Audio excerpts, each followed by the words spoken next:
우리 주님이 오셨고 주님이 십자가를 지셨다는 것은 우리가 우리 스스로는 어떻게 할 수 없는 죄이라는 사실을 우리에게 역력히 나타내 보이는 것입니다. 지난 우리가 주일 아침에 우리 하나님께서 우리의 구원을 위해서 하나님의 종을 보내시겠다 하신 말씀을 생각하게 했습니다. 오늘 우리가 생각할 것은 그 하나님이 보내신 종이 어떤 사람인지 또 어떻게 우리를 구원하실 것인지 이걸 우리가 한번 생각해 봤으면 참 좋겠다 싶어요. 쉽게 말하면요, 하나님의 종이라면 우리는 대단할 것으로 착각합니다. 그죠? 하나님의 종이니까 대단한 사람이 되어야 된다고 생각합니다. 하나님의 종이 우리를 구원한다면 위대한 방법으로 우리를 구원할 것이라고 생각합니다. 빛과 번쩍한 방법으로 우리를 구원할 것이라고 생각합니다. 그런데 오늘 우리가 읽은 1절, 2절 말씀은요, 우리의 생각을 정면으로 깨뜨리는 것으로 볼 수가 있습니다. 하나님의 생각, 하나님의 방법은요, 우리와 전혀 다른 것을 볼 수가 있습니다. 오늘 먼저 우리에게 1절 말씀으로 도전하는 말씀을 좀 살펴봤으면 좋겠습니다. 우리가 전한 것을 누가 믿었느냐? 여호와의 발이 누구에게 나타났느냐? 두 가지를 묻고 있습니다. 들은 것을 믿었느냐? 하나님이 누구의 손에 힘을 주어서 사용하실 것이냐? 우리가 지난 주일 연장선상에서 한번 생각해 봤으면 참 좋겠습니다. 보라, 내 종이 힘통하리니. 자기 종을 소개하신 것을 볼 수가 있습니다. 그 종이 십자가를 지심으로 우리를 구원하실 것이고 이로 말미암아 하나님께서 높이실 것을 말씀하셨습니다. 그래서 우리에게 묻기를 너희에게 들려진 이것을 너희가 믿느냐? 라고 말하는 것을 볼 수가 있습니다. 우리에게 전한 것을 누가 믿느냐? 우리에게 들려진 것을 누가 믿었느냐? 라는 말씀을 하십니다. 사람들은 듣고도 잊어버립니다. 수많은 사람이 목숨 걸고 이 복음을 전하지만 믿는 사람이 없는 것입니다. 그러니 우리 하나님이 탄식하시는 것이죠. 언제 처리되는 것입니까? 부모의 말씀이 내 마음속에 와서 모처럼 박힐 때 처리되는 것입니다. 하나님의 말씀을 듣는 귀가 없으면 하나님이 우리를 보고 탄식할 수밖에 없는 것입니다. 누가 우리의 전한 것을 믿었느냐? 왜 듣고도 믿지 못하는 것입니까?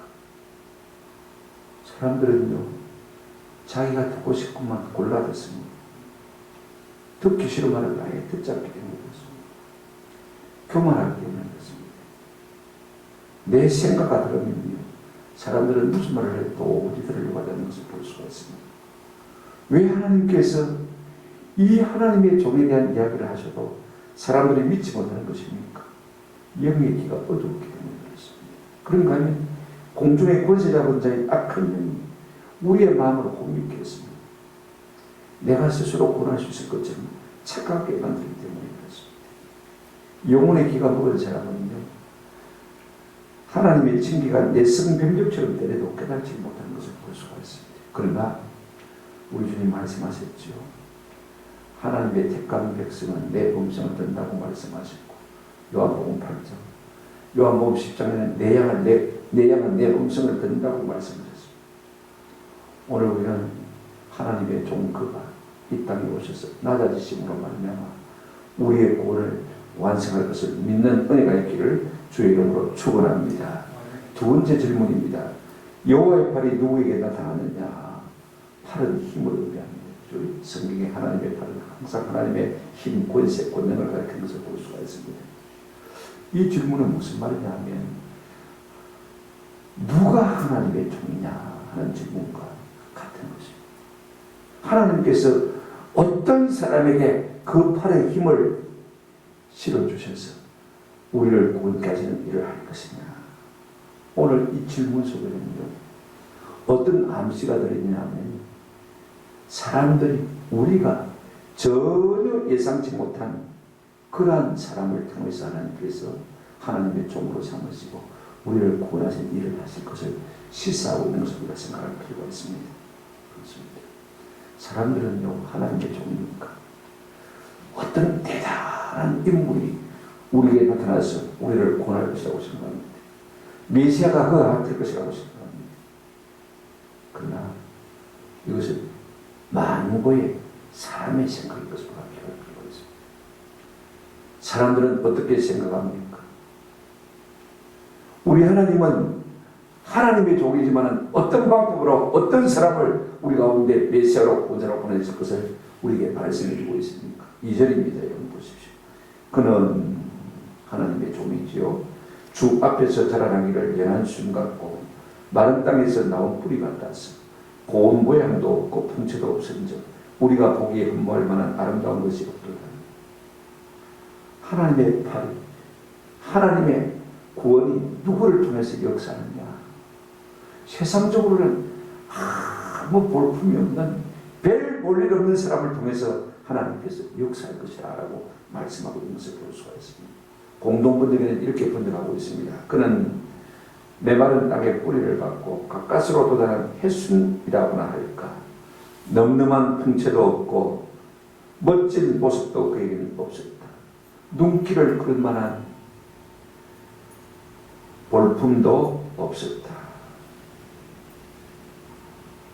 여러분, 그 당시 유대나라고 하면요,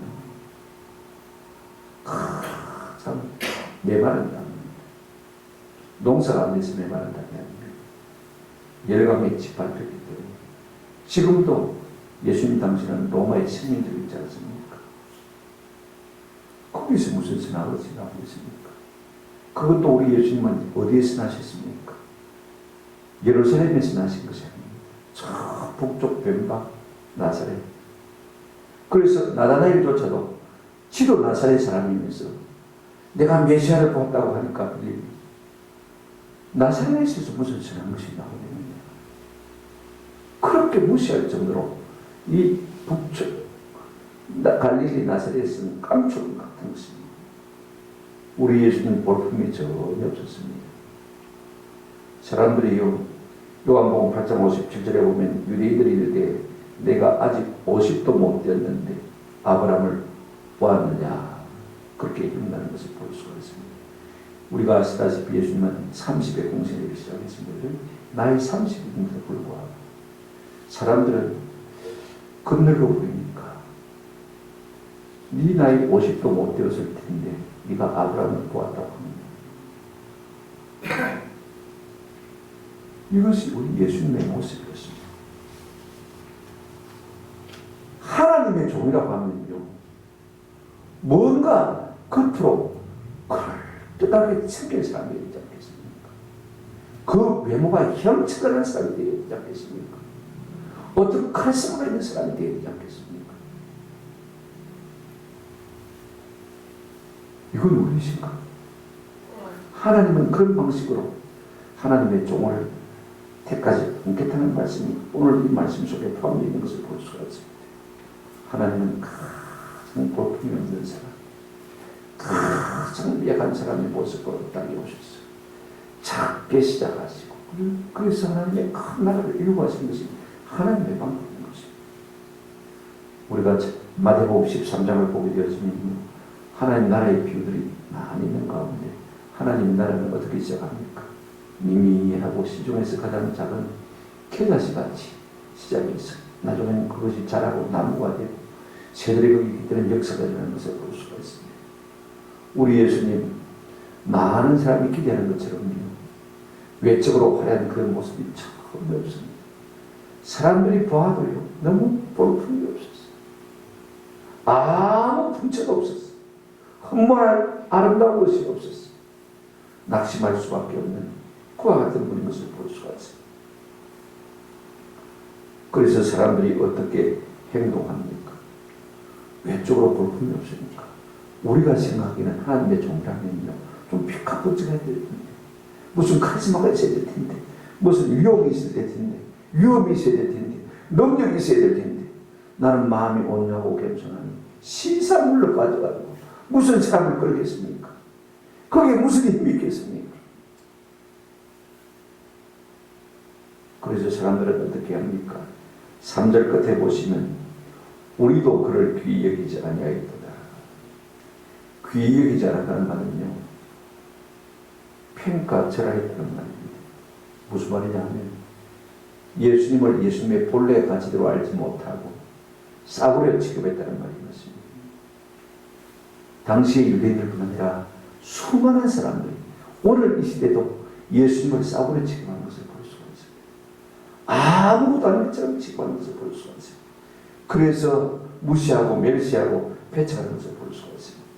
많은 이유들이 있습니다만요, 뭐 때문에 사람들이 예수님을 무시하는 것입니까? 그 시작이 너무 미약했기 때문에 그렇습니다. 이전에 다시 한번 보시기를 바랍니다. 그는 주 앞에서 자라나기를 뭐 같고요? 연한 순 같고 마른 땅에서 나온 뿌리 같아서 라고 말하고 있는 것을 볼 수가 있습니다. 예수님이 땅에 태어나셨을 때, 오셨을 때 아무도 예수를 하나님의 아들이라고 알아본 사람이 없었습니다. 천사의 계시를 받은 목자들 정도, 그죠? 시몬과 안나 정도, 그들만이 그가 하나님의 아들이신 것을 보고 만족하고 기뻐한 것을 볼 수가 있습니다. 그럼에도 불구하고 우리의 하나님은 우리 예수님이 세례를 받으실 때, 베네사성에 거하실 때 하나님의 사랑을 나타내고 있는 것을 볼 수가 있습니다. 이는 내 사랑하는 자요, 내 기뻐하는 자요. 하나님의 사랑이 항상 예수 그리스도 위에 머무르시던 것을 우리가 잘 알고 있지 않습니까? 예수님은 좀 사실 연한 순 같고 마른 땅에서 나온 뿌리 같았습니다. 이게 연한 순이라고 말은요, 쓸모없는 깃가지를 말하는 것입니다. 우리가 가지치기를 할 때 쓸모없는 깃가지만 자꾸 쳐냅니다. 그것들을 모자라기도 하고요, 그러면서도 영양을 빼앗아 먹기도 하고, 그러면서도 열매를 맞지 못하는 그와 같은 것입니다. 우리 예수님을 가리켜서 연한 순 같다, 깃가지 같다, 그렇게 표현했습니다. 그리고 아무런 풍채가 없었다. 고모양도 없었다.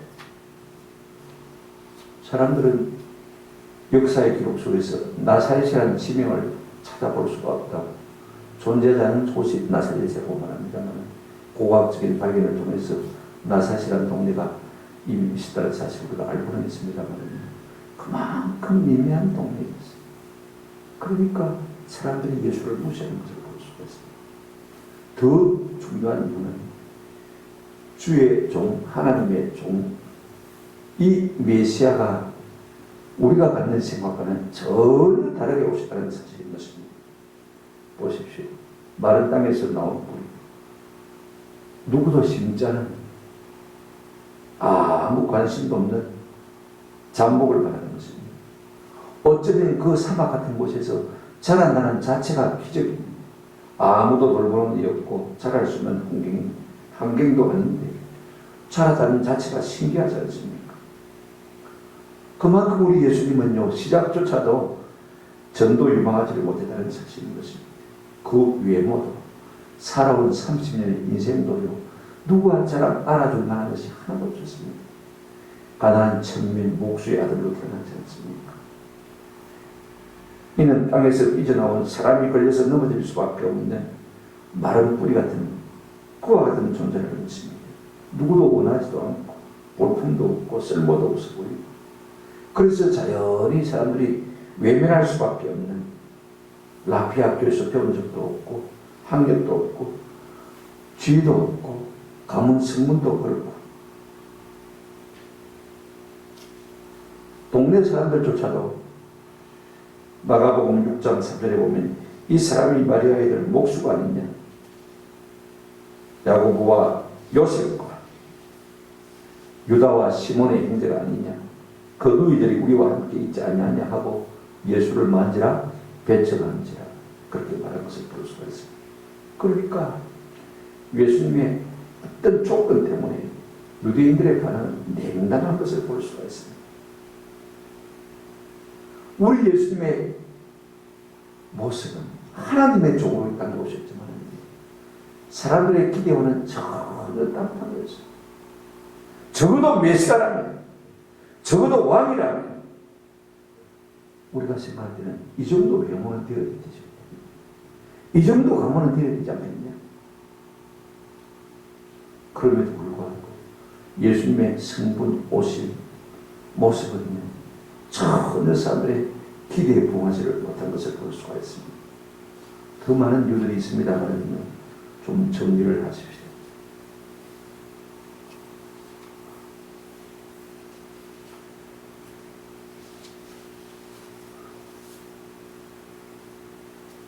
사람들은 하나님의 종이라고 하면 대단한 사람들 것이라고 생각합니다. 사람들은 하나님의 종이라고 그러면요, 대단하게 일할 것처럼 생각을 하고 있습니다. 근데 하나님은 그런 방식으로 일하지 않으신다는 사실을 우리가 오늘 본문을 통해서 보게 되었습니다. 이사야 55장 8절 9절에 이는 내 생각이 너희의 생각과 다르며 내 길은 너희의 길과 다릅니다. 이는 하늘이 땅보다 높음 같이 내 길은 너희 길보다 높으며 내 생각은 너희 생각보다 높습니다. 오늘 우리는 이 말씀을 통해서 한 가지 도전을 받을 필요가 있습니다. 우리가 예수를 믿어도요, 내 생각대로 믿지 않고 하나님의 말씀대로 믿는 은혜가 있기를 주님의 이름으로 축원합니다. 사람은 눈으로 보이는 것이 외모밖에 없으니까요, 자꾸 외모로 생각합니다. 뭔가 픽한 문제가, 뭔가 향착하는 것이 하나님의 종이라고 생각합니다. 하나님은 그렇게 하나님의 나라를 시작하지 않습니다. 연한 순간고 마른 땅에서 겨우 뻗쳐나온 줄기 같은 그 예수님을 통해서 인류 구원의 역사를 시작하시는 것을 우리가 볼 수가 있습니다. 이거 우리가 꼭 기억할 필요가 있습니다. 우리의 생각을 내려놓고 우리를 위해서 우리보다 더 높이 깊이 생각하시는 하나님의 생각, 하나님의 말씀을 우리가 부여잡고 붙들 수 있는 은혜가 있기를 주님의 이름으로 축원합니다. 그런가 하면 우리가 외모에 속지 마십시다. 서울대학 올라오고 하버드 박사학위를 가지면 목회를 잘할 것이라고 생각합니다. 그 사람이 대단하게 목회할 것이라고 생각합니다. 그러나 그렇지 않습니다. 진짜 하나님의 사람은 그런 거죠. 하나님은 그런 사람을 통해서 일하지 않습니다. 골품이 없지만, 작지만, 미미하지만, 연약하지만 그런 사람에게 하나님의 팔, 하나님의 능력을 부어주셨어요. 인류 구원을 위한 대속의 길을 함께 하시는 것을 우리가 볼 수가 있습니다. 사람들은 내 생각과 다르게 무시합니다. 사람들은 내가 아니라고 생각하면 아니라고 생각합니다.